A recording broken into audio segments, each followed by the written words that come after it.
Before we start, please watch my previous video. The link will be in the description. Amy Schneider returned for her 27th game on Jeopardy. She won a 26-day total of $950,000 even. As explained in the previous video, Ken Jennings' introduction was, today across our social channels, we've published stats for Jeopardy's Big Four. James Holzhauer, Matt Amodio, our returning champion Amy Schneider, and myself, and we've found some interesting distinctions. For example, Amy's $950,000 in earnings means she's averaging $36,500 per game. That puts her in third place all time. James Holzhauer is in the lead by a mile. That's $75,000 per game, but Amy's right in between Matt Amodio and myself. So historically speaking, as you know if you've seen her play, she's very much the real deal.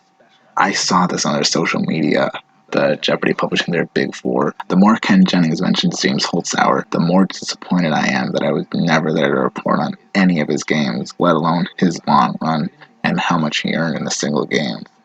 I already talked about this in a different video.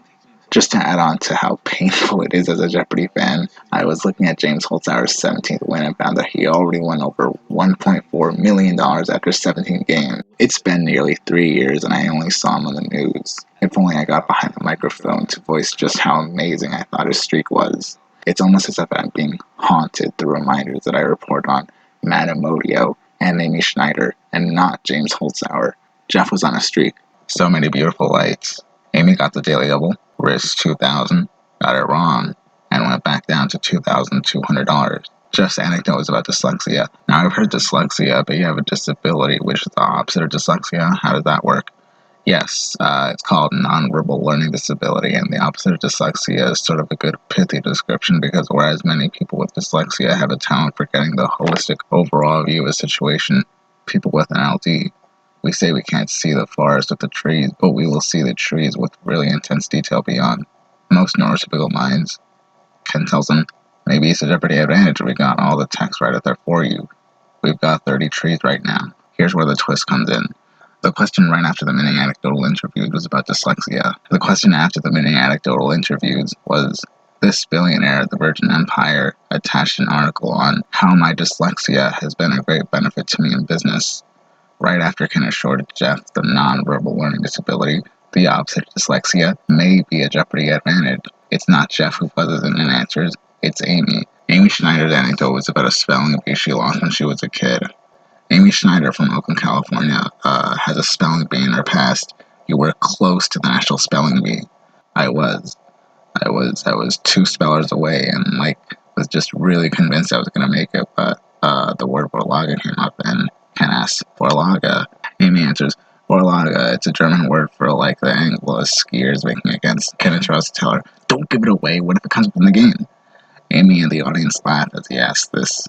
You have a Vorlage edge right now and I don't want you to waste it. Amy tells him, very exciting, yes. Now that I'm taking a look at this again, that advice was more useful than comedic because of how close the first round was. Here's a question I found rather amusing. At exactly 3 a.m. London time on October 28th, 2021, an unofficial account of this landmark let us know, bong, bong, bong, 3 things. 1. I actually knew this answer only because it came up in Fibbage, because the trivia is based on funny events, I guess. I didn't think I'd ever see Fibbage and Jeopardy ask the same question. 2. After Terry answers, what is Big Ben? Ken adds, yes, Big Ben is tweeting now.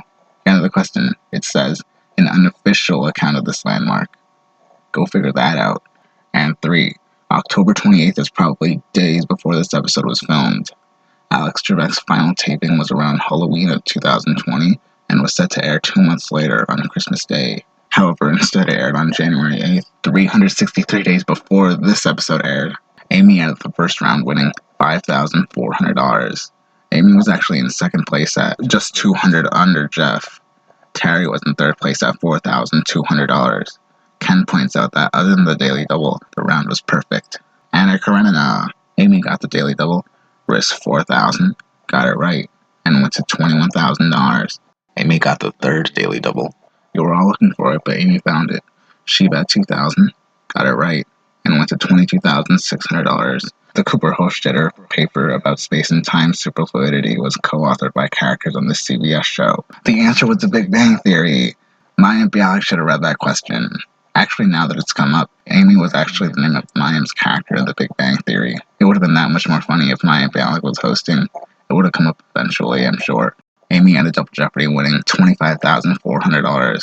Terry was in second place at $13,400, and Jeff was in third place at $11,600.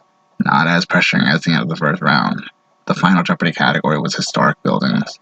The question was, begun in the 1070s with stone from Caen, it was meant to dominate both the skyline and the hearts and minds of the conquered populace.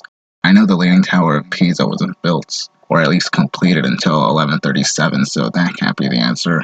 The answer was the Tower of London. Jeff and Amy answered correctly. Look at how close the scores were before Amy's answer was revealed. Just a $2,000 difference. And what a difference 2,000 makes, because that's exactly what she wagered. Amy bet 2,000, and that took her final score to $27,400. She's now at a 27-day total of $977,400. Unfortunately, seeing the pattern of previous Jeopardy contestants, Amy's streak may soon come to an end. Jonathan Fisher was strongly challenged in his 8th and 9th wins.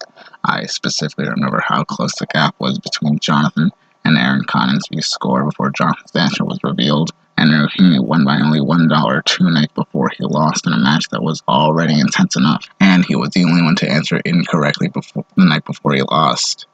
Seeing how close tonight's game was, I can only imagine how much closer it would have been if Jeff got any of the daily doubles. Fortunately for Amy, she got all three. Tonight's game really paid off for her. Madam Odio won over $1 million on his 28th game. Let's see if Amy will win $1 million tomorrow. And as always, thank you for watching.